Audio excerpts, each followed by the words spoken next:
voisin avec qui nous avons fait la paix. Je l'attends en direction du peuple de la Turquie, avec du respect et de la bonne volonté.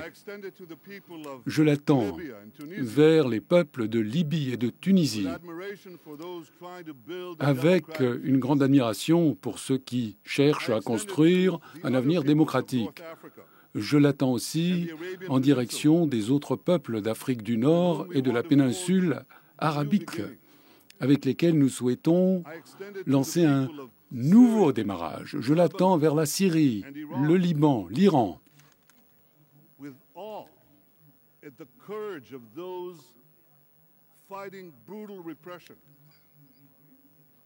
En honorant le courage de tous ceux qui luttent contre la répression brutale. Mais plus spécialement, je tends ma main vers le peuple palestinien, avec lequel nous recherchons une paix juste et durable.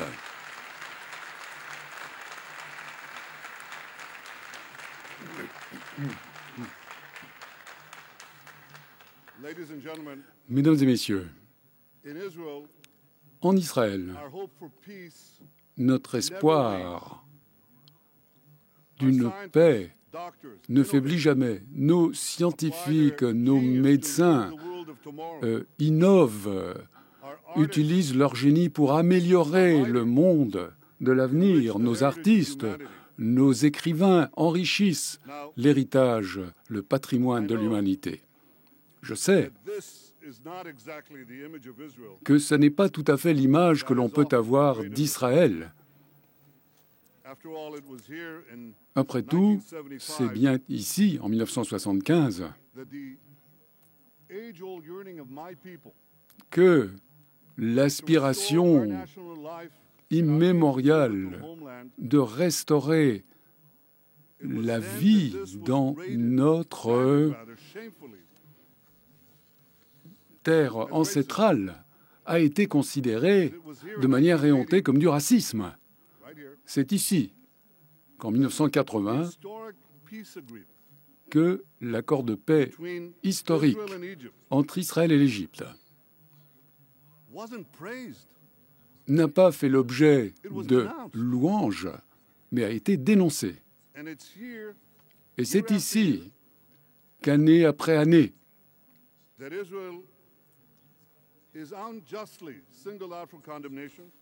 on condamne Israël de manière non justifiée, plus souvent que tous les autres pays du monde pris ensemble.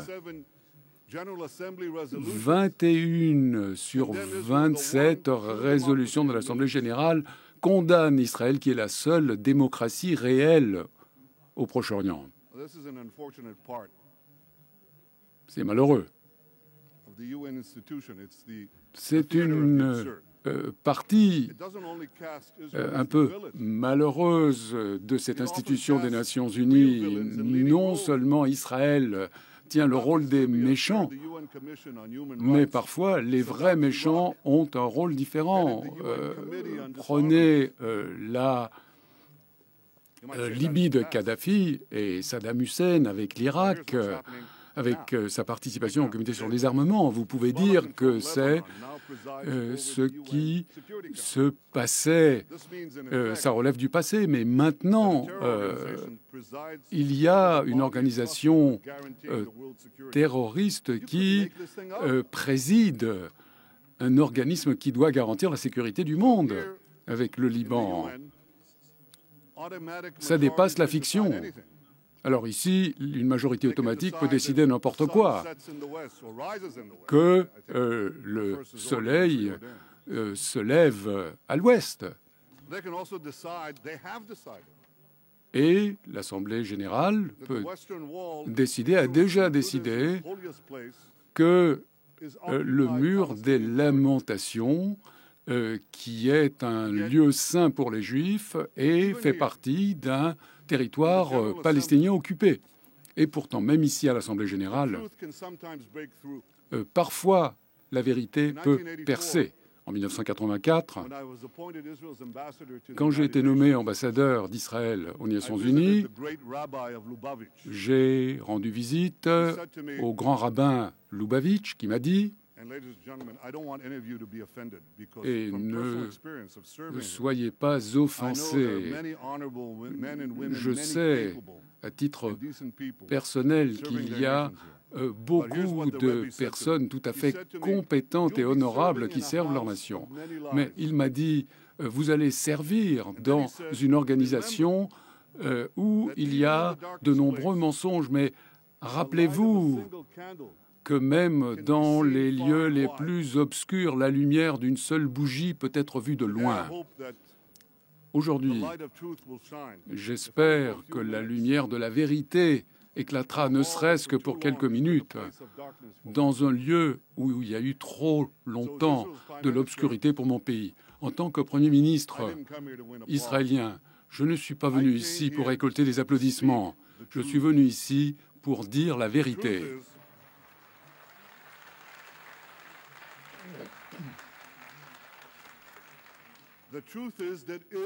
La vérité, c'est qu'Israël veut la paix. La vérité, c'est que je veux la paix. La vérité, c'est qu'au Proche-Orient, à tout moment, mais surtout maintenant, la paix doit se fonder sur la sécurité. Ça n'est pas à travers des résolutions des Nations Unies qu'on y arrivera. C'est à travers des négociations directes. La vérité, c'est que jusqu'à présent, les Palestiniens ont refusé de négocier. La vérité, c'est qu'Israël veut la paix avec un État palestinien. Mais les Palestiniens veulent un État sans la paix. Et la vérité, c'est qu'il ne faudrait pas que vous laissiez les choses arriver comme cela. Quand je suis arrivé ici il y a 27 ans, le monde était divisé. Il y avait l'Est et l'Ouest. Depuis, la guerre froide a pris fin. Des civilisations magnifiques se sont réveillées après des siècles.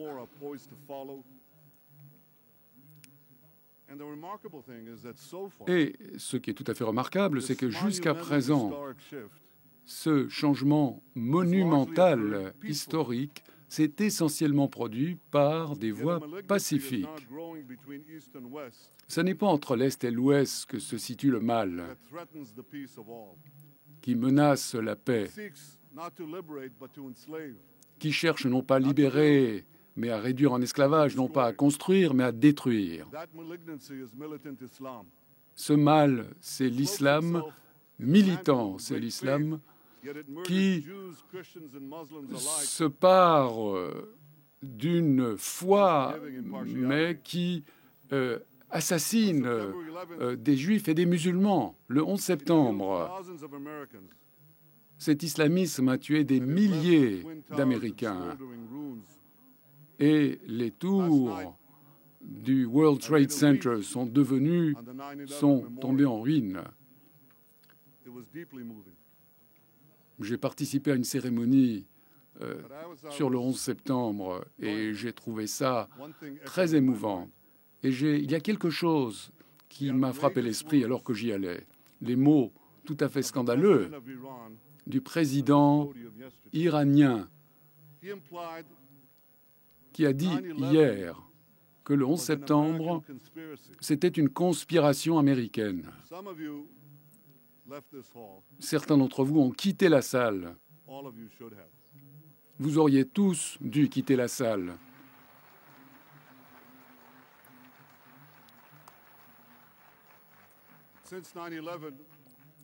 Depuis le 11 septembre, l'islamisme a massacré énormément de personnes à Londres, à Madrid, à Bagdad, à Mumbai, à Tel Aviv, à Jérusalem, dans toute partie d'Israël. Je pense que le plus gros danger, c'est que ce fanatisme puisse acquérir des armes nucléaires. C'est ce qu'essaye de faire précisément l'Iran. Imaginez-vous cette personne qui a parlé ici hier. Pouvez-vous l'imaginer en possession d'armes nucléaires? La communauté internationale doit arrêter l'Iran avant qu'il soit trop tard. Si on ne le fait pas, nous ferons tous face au spectre du terrorisme nucléaire. et le printemps arabe deviendra rapidement un hiver iranien. Ce sera tragique. Des millions d'Arabes sont partis dans la rue pour remplacer le terrorisme par la liberté. Et personne n'en profiterait davantage qu'Israël si ceux qui sont engagés en faveur de la paix prenaient le pouvoir. C'est mon espoir. Mais en tant que Premier ministre israélien, je ne peux pas mettre en péril l'avenir de l'État juif sur la base des désirs que je prendrai pour ma réalité. Il faut reconnaître les dangers qui se posent à présent tout en souhaitant quelque chose de mieux pour l'avenir. Et le monde devient de plus en plus dangereux. L'islamisme a déjà pris le contrôle du Liban et de Gaza. Il est déterminé à lutter à anéantir les traités de paix entre Israël et la Jordanie, entre Israël et l'Égypte. Il menace l'existence même d'Israël. Certains pensent que la diffusion de l'islamisme, surtout en ces temps turbulents, pourrait être, ou pour ralentir sa diffusion, il faudrait qu'Israël fasse des concessions, des compromis. Ça a l'air très simple. Alors, laissez les territoires, c'est ce qu'on nous dit, et cela fera avancer la paix, les modérés seront renforcés, les radicaux n'avanceront pas, et ne vous souciez pas des questions pratiques de la défense concrète d'Israël, puisque les troupes internationales feront ce travail. Voilà, faites une offre généreuse et tout marchera bien, on me le dit tout le temps. Mais cela pose un problème, cette théorie, c'est que nous l'avons déjà essayé, et ça n'a pas marché. En 2000, nous avons fait une offre très généreuse de paix qui répondait à la quasi-totalité des demandes, de ce que demandaient les Palestiniens. Arafat l'a refusé. Et ensuite, il y a une contre-attaque, des contre-attaques qui ont coûté beaucoup de villes. Ensuite, M. Olmert a fait une offre encore plus généreuse en 2008. Le président Abbas n'y a même pas répondu. Mais Israël a fait plus que des offres généreuses. Nous avons quitté des territoires, nous nous sommes retirés des territoires. Nous nous sommes retirés du Liban en 2000. Nous nous sommes retirés totalement de Gaza en 2005. Ça n'a pas calmé la tempête islamiste. La tempête islamiste qui nous menace, elle a juste rapproché cette tempête de nous, l'a renforcée. Le Hezbollah et le Hamas ont tiré des milliers de roquettes sur le territoire israélien depuis les territoires que nous avions évacués. Quand nous avions quitté le Liban et le Gaza, ce ne sont pas les modérés qui ont vaincu les radicaux. Les modérés ont été dévorés par les radicaux. Et je suis désolé de dire que les différentes troupes internationales au Liban, à Gaza, ils n'ont pas pu empêcher les radicaux d'attaquer Israël. Nous avons quitté Gaza dans un espoir de paix. Nous avions gelé toute implantation. À Gaza, nous avons détruit ces implantations. Nous avons fait exactement ce que dit cette théorie. Retourner aux frontières de 67, démanteler les implantations. Et je ne pense pas que l'on se rappelle à quel point nous avons fait tout cela. Nous avons déraciné des milliers de personnes. Nous avons sorti des enfants de leurs écoles, de leurs crèches. Nous avons déplacé des synagogues. Nous avons même déplacé des corps de personnes décédées, de nos familles.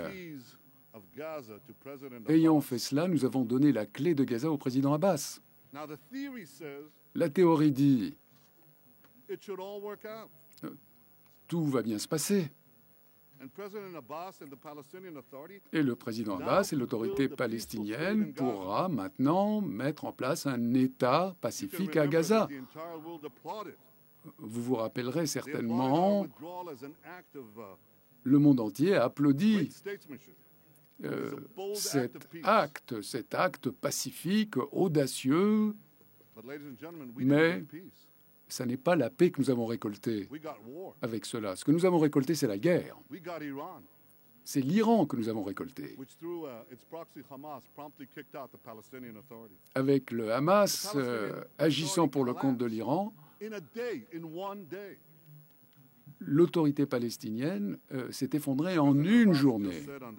Le président Abbas vient de dire sur le podium que les Palestiniens ne sont armés que de leurs espoirs et de leurs rêves. Oui, espoirs, rêves et 10 000 missiles.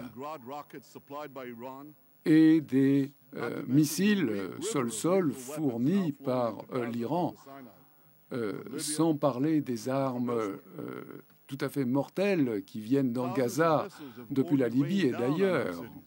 Des milliers de missiles se sont abattus sur nos villes. Vous pouvez donc comprendre que, compte tenu de tout cela, les Israéliens se posent à juste titre la question de savoir qu'est-ce qui pourrait empêcher la chose de se reproduire en Cisjordanie. La plupart de nos grandes villes dans le sud du pays sont à quelques dizaines de kilomètres au plus de Gaza, mais au centre de la ville, ils sont à quelques centaines de mètres ou à quelques kilomètres de la frontière de la Cisjordanie. Alors je pose la question, est-ce que quelqu'un parmi vous apporterait le danger si près de vos familles, de vos villes? Est-ce que vous agiriez avec une telle insouciance, avec une telle légèreté avec la vie de vos citoyens? Nous sommes tout à fait disposés à voir se créer un État palestinien en Cisjordanie, mais nous ne sommes pas disposés à y voir un autre Gaza. Et c'est pour cela qu'il nous faut une véritable sécurité, de véritables dispositions. Et les Palestiniens refusent tout simplement d'en négocier. Nous nous rappelons Gaza. Beaucoup de critiques n'en tiennent pas compte et nous proposent de reprendre le même chemin. On a l'impression que rien ne s'est passé. Ils répètent les mêmes conseils, les mêmes formules, comme si rien ne s'était passé à Gaza. Et ces critiques continuent à faire pression sur Israël pour qu'Israël fasse de grandes concessions sans s'assurer préalablement de sa sécurité. Ils parlent de ceux qui alimentent le crocodile de l'islamisme en permanence comme des hommes d'État. Et ils nous condamnent quand nous disons qu'il faut d'abord ériger une barrière pour que le crocodile ne puisse nous attaquer ou au moins mettre une barre de fer dans sa mâchoire ouverte.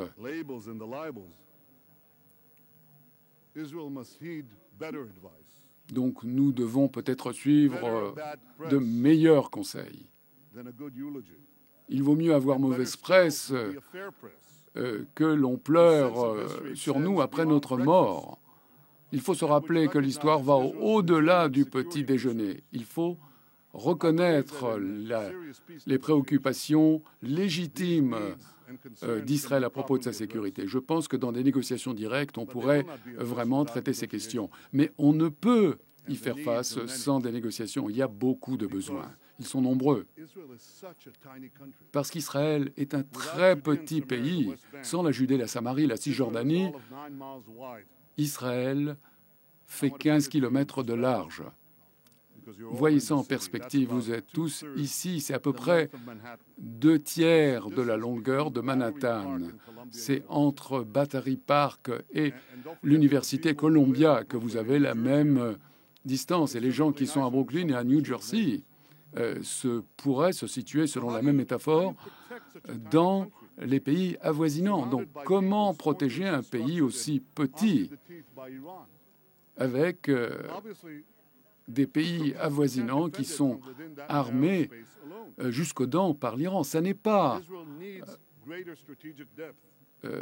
avec un petit territoire qu'on peut le défendre. Il faut une plus grande profondeur stratégique. C'est pour cela que la résolution 242 n'a pas demandé à Israël de quitter tous les territoires, mais de quitter des territoires pour pouvoir défendre des frontières sûres et défendables. Donc il faut une présence militaire à long terme dans les zones militaires stratégiques, d'une importance stratégique en Cisjordanie. C'est ce que j'ai expliqué au président Abbas. Il m'a répondu que si un État palestinien doit être souverain, il ne pourrait accepter ce genre de disposition. Pourquoi pas? Les États-Unis ont des troupes en Allemagne, au Japon, en Corée du Sud. La Grande-Bretagne a une base aérienne à Chypre. La France a des forces dans 3 pays africains indépendants. Aucun de ces États ne sent sa souveraineté menacée. Et il y a bien d'autres questions de sécurité d'importance tout à fait vitale. Par exemple, l'espace aérien israélien. Là aussi, les petites dimensions d'Israël créent des problèmes de sécurité énormes. On peut traverser l'espace aérien américain en 6 heures. En Israël, il faut 3 minutes. Alors, est-ce qu'on va couper en 2 l'espace aérien israélien pour en donner une partie à un pays qui n'est pas en paix avec Israël? Notre aéroport international est à 2 kilomètres de la Cisjordanie. Sans la paix, est-ce qu'il n'y aura pas des missiles anti-aériens qui sont disposés, qui pourraient être disposés dans le pays palestinien adjacent? Et comment empêcher des infiltrations? Vous savez, une grande partie de la Cisjordanie, ce sont des montagnes qui dominent la plaine côtière israélienne. Comment pourrait-on empêcher des infiltrations de missiles qui pourraient, à partir de ces montagnes, être tirés directement sur nos villes? Pourquoi est-ce que je parle de ces questions? Parce que ce ne sont pas des questions théoriques. Ce sont des questions tout à fait réelles. Et pour les Israéliens, il s'agit de questions de vie ou de mort. Toutes ces fissures potentielles dans la sécurité doivent disparaître avant que soit déclaré un État palestinien. Parce que si on attend, rien ne sera fait pour les boucher, ces fissures. Et ces problèmes exploseront à notre figure. Il faudrait que les Palestiniens fassent la paix d'abord avec Israël et ensuite qu'ils aient leur État. Mais je voudrais également vous dire la chose suivante. Après la signature d'un tel accord de paix, Israël ne sera pas le dernier pays à accueillir un État palestinien au sein des Nations Unies. Nous serons le premier pays à accueillir cet État palestinien.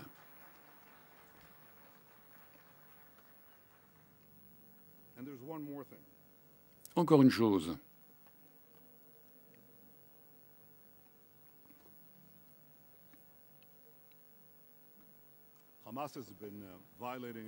Le Hamas viole le droit international en séquestrant notre soldat Gilad Shalit pendant 5 ans, sans même lui faire parvenir des colis. On le met dans un donjon noir. C'est le petit-fils de Tzvi Shalit qui a échappé à l'Holocauste, qui est arrivé en 1930 alors qu'il était encore enfant en Israël. Gilad Shalit est le fils de toute famille israélienne. Tous les pays représentés ici devraient exiger sa libération immédiate.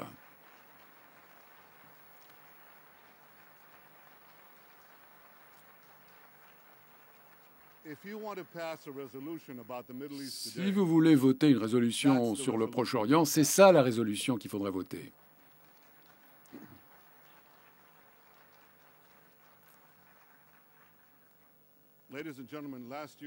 Mesdames et messieurs, l'année dernière, en Israël, à l'université Bar-Ilan, cette année à la Knesset et au Congrès américain, j'ai présenté ma vision de la paix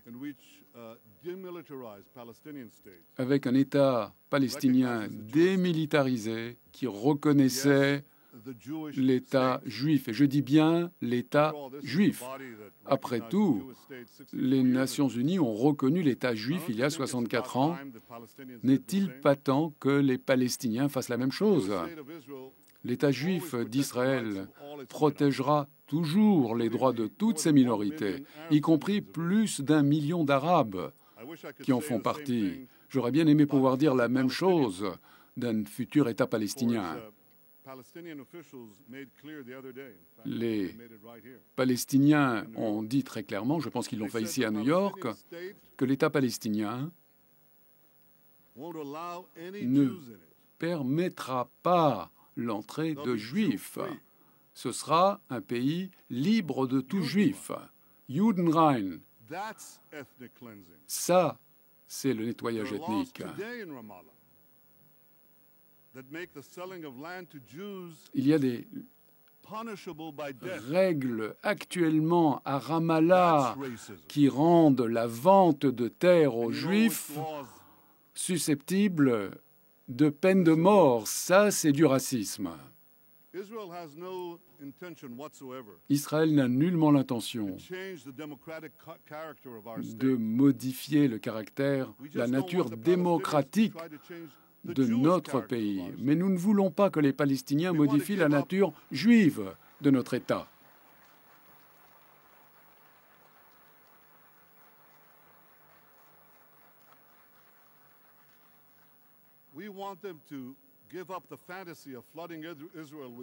Il faudrait qu'ils laissent tomber ce fantasme, inonder Israël avec des milliers de Palestiniens. Le président Abbas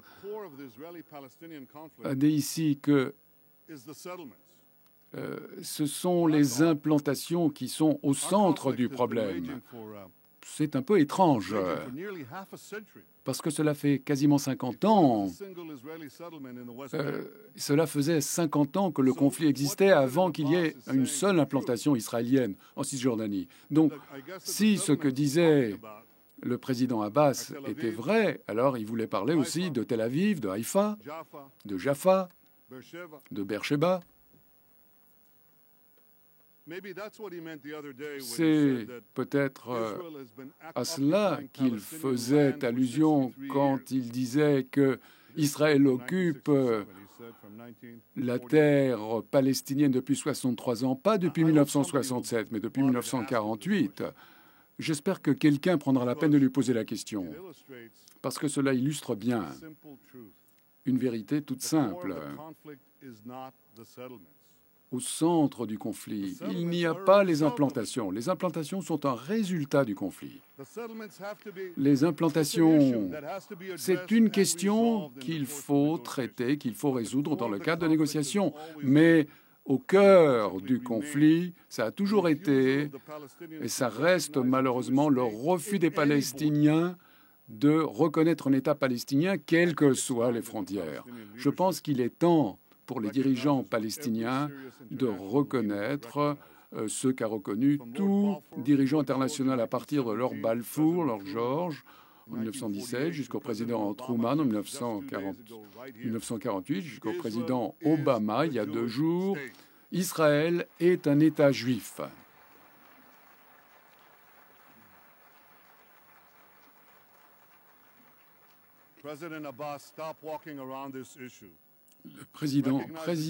Monsieur le Président Abbas, arrêtez de tourner autour du pot, reconnaissez l'État juif d'Israël et faites la paix avec nous. Une telle paix réelle nous permettra, et nous sommes disposés à faire des compromis des compromis douloureux. Nous pensons que les Palestiniens ne sont pas des sujets israéliens, ne sont pas non plus des victimes d'Israël. Ils devraient pouvoir vivre dans sur leur propre terre, mais il faut qu'ils acceptent des compromis et la paix quand ils accepteront de prendre au sérieux la sécurité d'Israël et quand ils arrêteront de nier le lien historique qui nous lie à nos terres ancestrales. J'entends souvent, on nous accuse de judaïser Jérusalem. C'est comme si on disait, comme si on reprochait aux Américains d'américaniser Washington ou aux Britanniques d'angliciser Londres. Pourquoi est-ce qu'on nous appelle juifs? Parce que le mot vient de Judée. Nous venons de Judée. Dans mon bureau, il y a un vieux sceau du temps de la Bible. En fait, c'est un artefact archéologique qui date d'il y a 2700, du temps du roi Ézéchias. Et il y a le nom de l'office du juif qui portait ce sceau. C'était Netanyahou, c'est mon nom de famille. Et mon prénom, Benjamin, se réfère au fils de Jacob, qui est également connu sous le nom d'Israël. Il y a 4000 ans, ils étaient dans les collines de Judée et Samarie. Il y a une présence juive ininterrompue sur ces terres depuis ce temps-là. Et les Juifs qui ont été chassés, qui ont été exilés, n'ont jamais cessé de rêver au retour sur leurs terres. Les Juifs d'Espagne avant d'être expulsés, les Juifs d'Ukraine qui fuyaient les pogroms, les Juifs qui se révoltaient dans le ghetto de Varsovie, ils n'arrêtaient pas de prier l'année prochaine à Jérusalem, l'année prochaine en terre promise.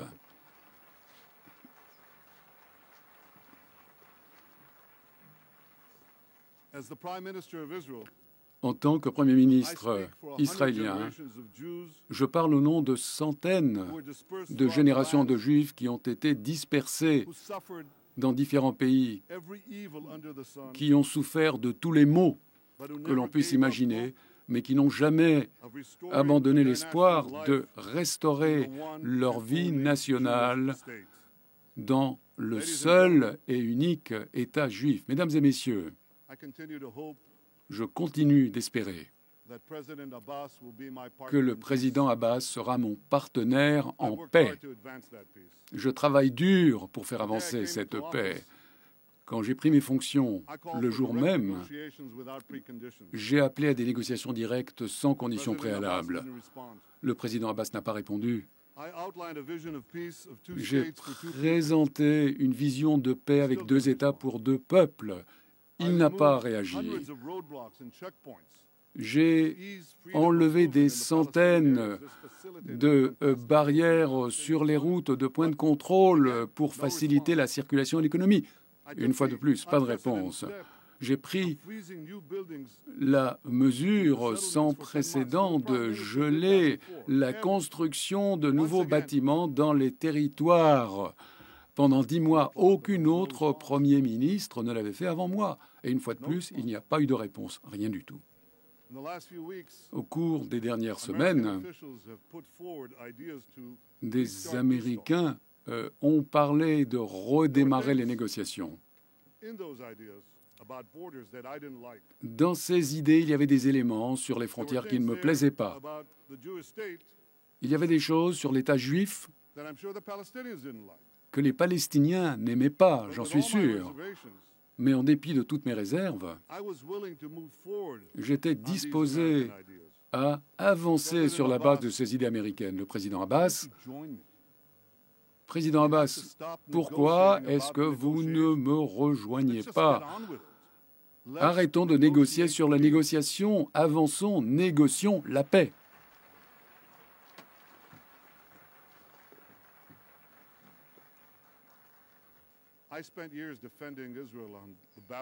J'ai passé des années à défendre Israël sur le champ de bataille, des décennies à défendre Israël devant l'opinion publique. Président Abbas, vous avez consacré votre vie à la cause palestinienne. Est-ce que ce conflit doit vraiment continuer pendant des générations encore, ou pourrons-nous permettre à nos enfants et à nos petits-enfants de raconter comment nous avons réussi à mettre fin au conflit? C'est cela que nous devons viser, c'est cela que je pense que nous pouvons réaliser. En 2 ans et demi, nous nous sommes rencontrés à Jérusalem une fois seulement, bien que ma porte soit toujours ouverte pour vous. Si vous le souhaitez, je veux bien venir à Ramallah. Mais j'ai peut-être une meilleure proposition. Nous venons de parcourir des milliers de kilomètres en avion pour être à New York. Nous sommes dans la même ville. Nous sommes dans le même bâtiment. Eh bien, rencontrons-nous aujourd'hui même aux Nations Unies.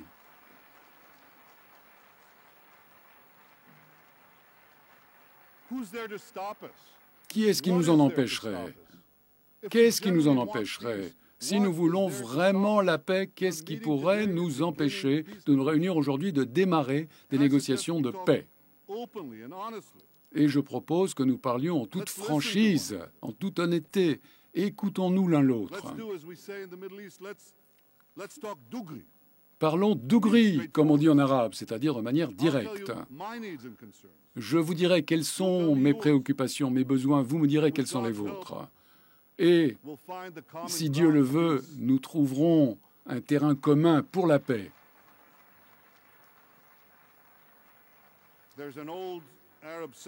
Il y a un vieux proverbe arabe. On ne saurait applaudir avec une seule main. Mais c'est la même chose en ce qui concerne la paix. Je ne peux pas faire la paix tout seul. Je ne peux pas faire la paix sans vous.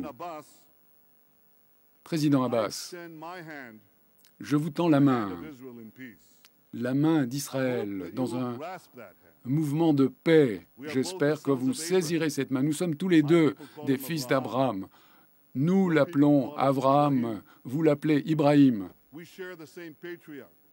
Nous avons le même patriarche. Nous habitons le même pays. Nos destinées sont très fortement liées l'une à l'autre. Voyons la vision d'Isaïa. Le peuple qui marchait dans l'obscurité verra une grande lumière. Que cette lumière soit la lumière de la paix.